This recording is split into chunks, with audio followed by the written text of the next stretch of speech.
Praise be to God, there is no other God except God. In the previous sermon, I elaborated the issue of loneliness and poverty. And I would like to expand that idea and use it to show how only easy wealth causes marriages. Let's take two identical people as an example. They grew up identically, identical fathers, identical family, identical school, identical beauty, identical age, identical opportunities. And let's say that they find a job and work for about 5 years with an identical salary. However, let's say that one of them had to work twice as much as the other for that same salary. Or let's say that he had to study twice as much to get that same job to get the same salary. And you know what? The one who had to work harder for the same salary would probably end up unmarried, and the other one would end up married. And they have the same beauty and the same opportunities.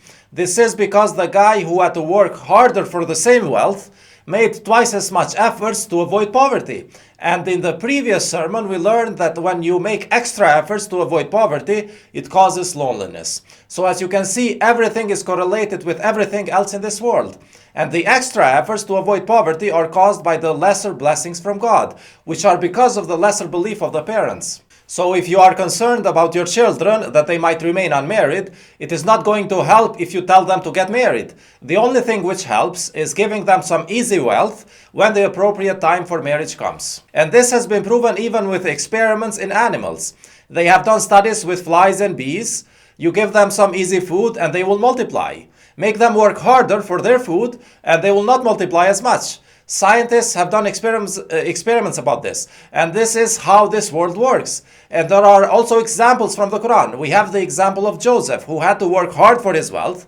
He did not get married until late. The opposite example is Mary. Verse 337 says that whenever Zechariah entered the room where Mary was staying, he found provisions with her. That's easy wealth. And according to the Bible, Mary was only 14 years old when she got married because of easy wealth. And by easy wealth, I mean wealth which is attained without working too hard. Someone might ask, aren't more beautiful people more likely to end up married?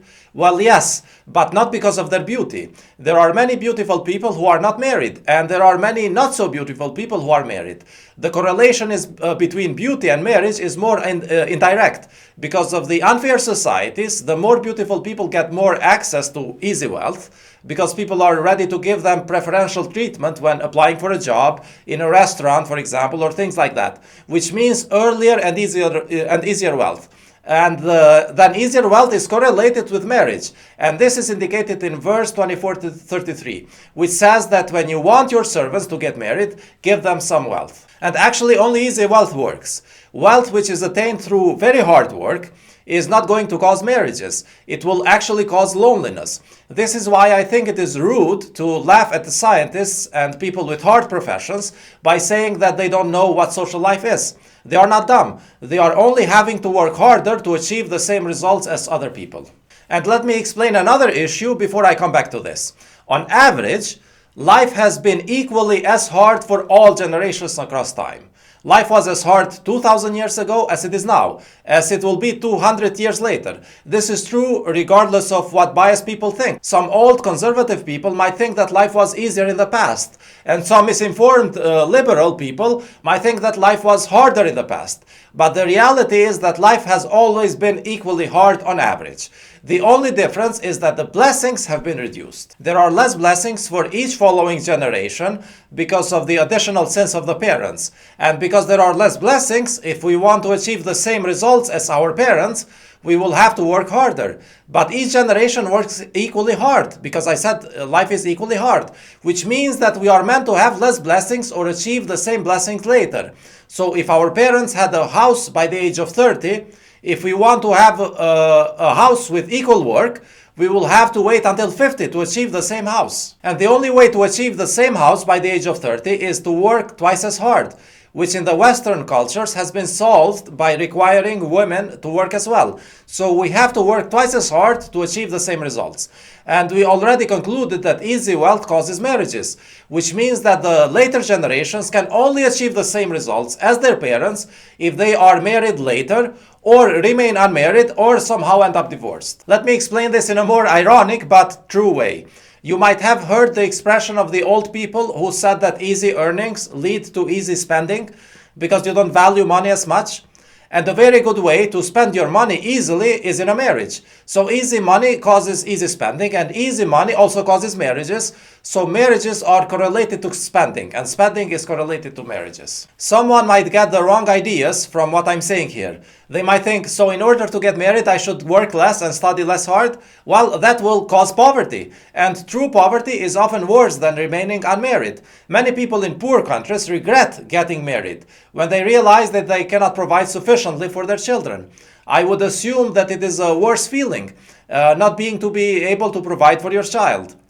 So don't try to manipulate the knowledge which I'm giving you here. Also, don't assume that someone had only easy wealth if he's married, because they might have worked hard for their wealth in addition to easy wealth. Also, don't go accusing your parents if you have a bad fate.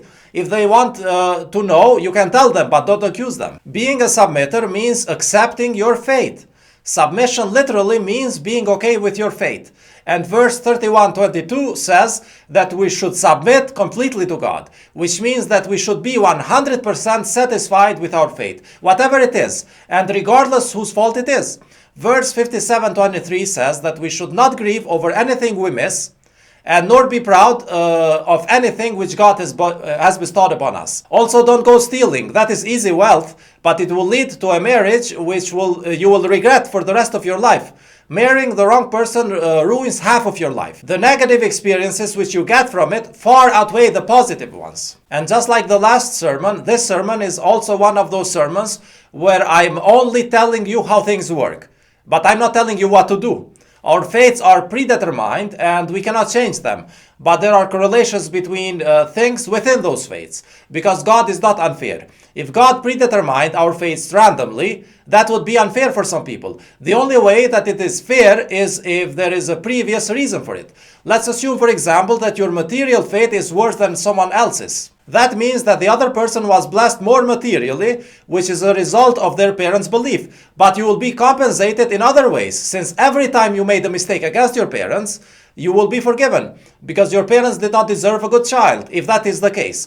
It's all correlated. So ultimately, everyone is treated fairly, even if we have different material fates, because God is just. I pray to God that our ultimate fate is in heaven, which is the best destiny. Ultimately, that is what matters.